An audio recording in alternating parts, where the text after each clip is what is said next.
Hi there, welcome back to Riddle. It's time for a Likert scale or matrix block. So in our original riddle, it looked like this.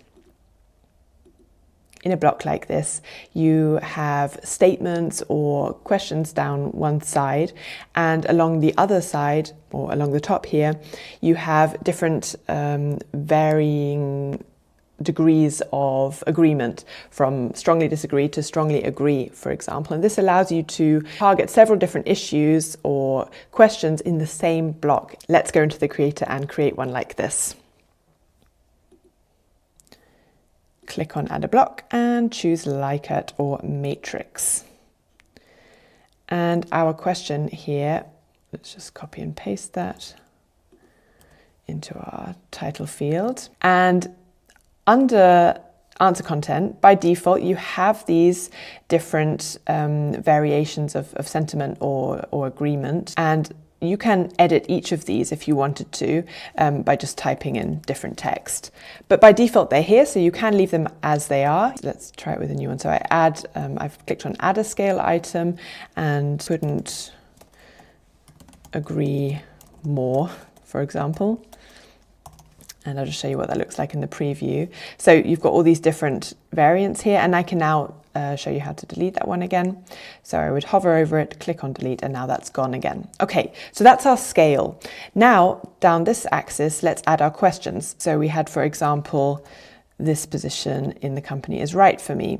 And to repeat this for other questions, I just click on Add Question each time. So question 2, question 3, and question 4. All right, and I can also move these around by clicking on the 6 dots on the left, clicking and dragging and dropping it, so up and down. If I want to delete one, I can click on the 3 dots that are horizontally next to, on the left of the question or the statement, and I can click on delete there. Okay. Let's look at the preview again, see how it's looking. Okay, excellent. And now we'll look at some settings for this block. As always, click on the options icon, and now it appears here. Oh, media, I've forgotten the media. I'd like to add that. So click on Add Image. I'm using your media.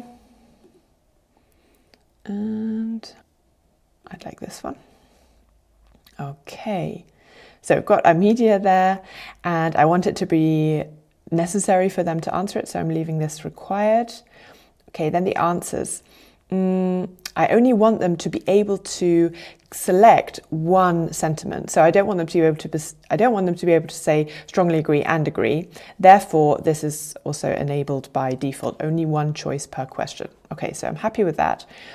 What I could also do is enable custom scale values. So by default, you've got the numbers running from 1 to 5, and perhaps you just want to keep it that way to allow you to analyze these answers following that Likert system. But perhaps you want it back to front, for example, and start at 5, or perhaps you do want a completely different sort of system. And here you can then adjust those numbers. I don't want to shuffle the questions. I want to keep them in that order. And I could also add an NA option by enabling NA option. And that means that if someone doesn't feel like they can use one of the sentiments on this scale, they can click on NA instead. So that would look like this. And I could select NA instead of something else on the scale.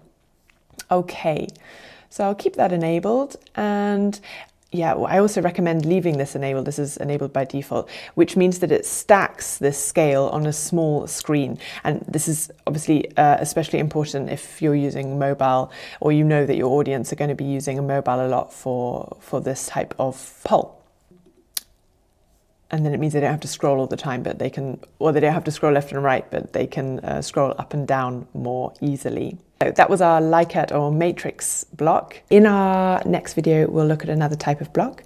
For now, as always, send us any questions you have to academy@riddle.com or on our support chat on our website, and I'll see you in the next clip. Thank you very much.